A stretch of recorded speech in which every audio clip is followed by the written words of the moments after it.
दोस्तों BEd BTC का जो बवाल है वो बहुत लंबे समय से चल रहा था। सुप्रीम कोर्ट में ये विवाद बहुत लंबे समय से बीएड बीटीसी का चल रहा था, जिसमें से सुप्रीम कोर्ट ने अभी 2 दिन पहले फाइनल डिसीजन सुना दिया कि बीएड पीआरटी में एलिजिबल नहीं है।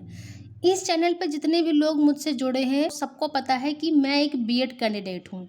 ठीक है, अगर मुझसे कोई पूछे डिसीजन कैसा है तो एक बीएड कैंडिडेट यही बोलेगा कि डिसीजन अच्छा नहीं है, क्योंकि भाई उसका एक मौका चला गया, उसकी एक अपॉर्चुनिटी चली गई। इतना अनएम्प्लॉयमेंट है, इतना ज़्यादा, इतनी कम वैकेंसीज आती हैं, उसमें भी एक जो थोड़ी बहुत आज पीआरटी में थोड़ी ज़्यादा की थी वो चली गई। बीटीसी वाले से पूछा जाए तो बीटीसी तो बोलेगा भाई बहुत अच्छा हो, उससे लिए कंपटीशन कम हो गया। इसमें जो सबसे मेन चीज़ है, जो हम बीएड के कैंडिडेट्स जो मुझे लगता है कि चाहते हैं प्रेजेंट में, हमारा भी एग्ज़ाम होता है केबीएस पीआरटी। केबीएस पीआरटी में कहीं न कहीं ये मेंशन था कि भाई सुप्रीम कोर्ट का फाइनल डिसीजन जो होगा वो हमें मानना पड़ेगा। ये सब बीएड केबीएस पीआरटी में मेंशन था। बट हमें लगता है कि किसी भी संस्था को इतना गैर ज़िम्मेदार नहीं होना चाहिए। एक बच्चा पेपर देता है तो 1500 रुपए का फॉर्म भरता है, ठीक है? यहाँ से कहीं दूर जाकर देता है अपने सेंटर से, उसका सेंटर दूर चला गया, उसमें भी लगभग उसका 1000 का खर्चा होता है।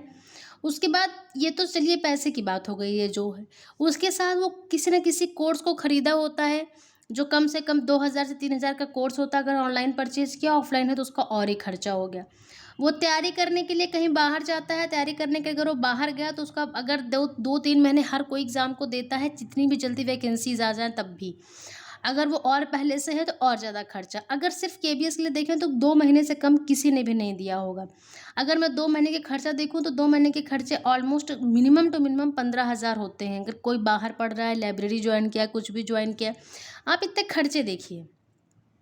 सिर्फ अगर पैसे में ही तोलना है, समय की तो बात ही छोड़िए, समय का जो दुःख है बच्चों को वो तो है ही, समय का तो कोई आप मोल कर ही नहीं सकते। जो समय और जो फ्रस्ट्रेशन बच्चों ने झेली है, जो कैंडिडेट्स ने बीएड वालों ने झेली है, जो वेट कर रहे थे और वेट के बाद ये आया है उनका परिणाम, उसका तो कोई जवाब ही नहीं है।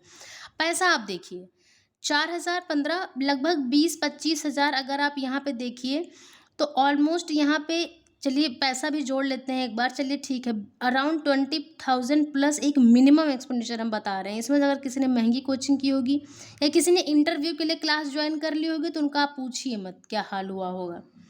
मतलब उनका खर्चा तो आप डबल ट्रिपल कर दीजिए, क्योंकि इंटरव्यू की तैयारी कहाँ हो रही थी?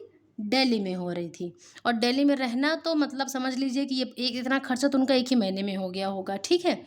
बात यहाँ पे ये है कि केवीएस पीआरटी ने कितना भी कहा हो, थोड़ा-सा अगर सहूलियत मिल जाए कि चलिए ठीक है, इस वैकेंसी में हम बीएड को ले लेते हैं, आगे नहीं लेंगे।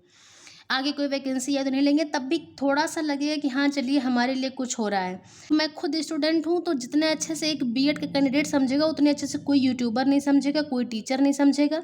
आपने देखा होगा कि डिसीज़न आया, डिसीज़न पे टीचर्स ने जो भी दुःख व्यक्त जताया, उनके लिए बीएड स्टूडेंट्स तो हैं, उनके लिए बीटीसी स्टूडेंट्स भी हैं, ठीक है?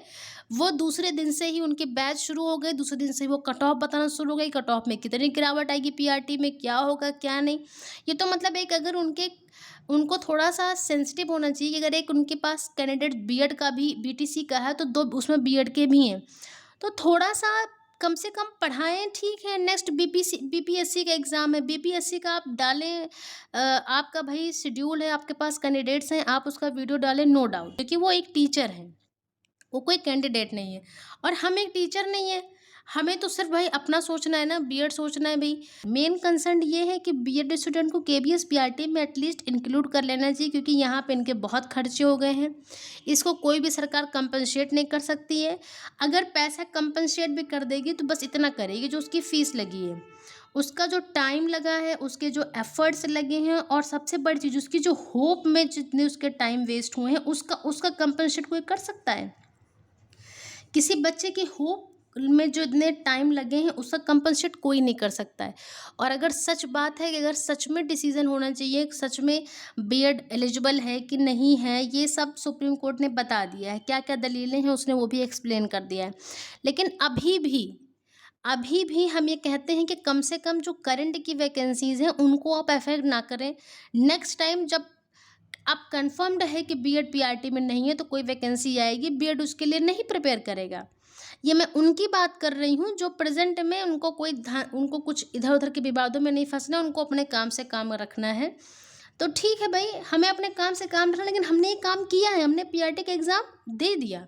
अब हमने पीआरटी का एग्ज़ाम दे दिया तो ये मेरा काम था, ये मैंने किया, मैंने इसमें टाइम स्पेंड किया, पैसा स्पेंड किया, मेहनत स्पेंड की, इससे मैंने होप लगाई।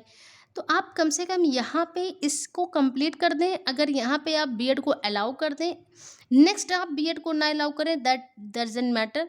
हमको पहले से इन्फॉर्मेशन लगी, हम ना फॉर्म भरेंगे, हमें ना कोई एक्सपेक्टेशन है। अभी भी बहुत सारे फॉर्म है, बहुत से बच्चों के लिए नहीं है, हम लोग नहीं भरते हैं। क्या धरती पे सारे एग्ज़ाम के फॉर्म तो थोड़ी भरते हैं हम लोग, बहुत सारे फॉर्म में नहीं भरते हैं। कितने सारे हैं, एक टीचिंग का स्टूडेंट टीचिंग के फॉर्म भरता है, नॉन टीचिंग के थोड़ी भरता है। एक कैट का स्टूडेंट कैट का फॉर्म भरता है, बहुत सारे एग्जाम के फॉर्म नहीं भरता है। तो ऐसा नहीं है कि हमसे एक फॉर्म चला जाएगा तो कोई बड़ी चीज़ हो जाएगी, लेकिन कम से कम जो फॉर्म भर के जिसके एग्ज़ाम दे दिया वो जाना जाता है तो दुख होता है।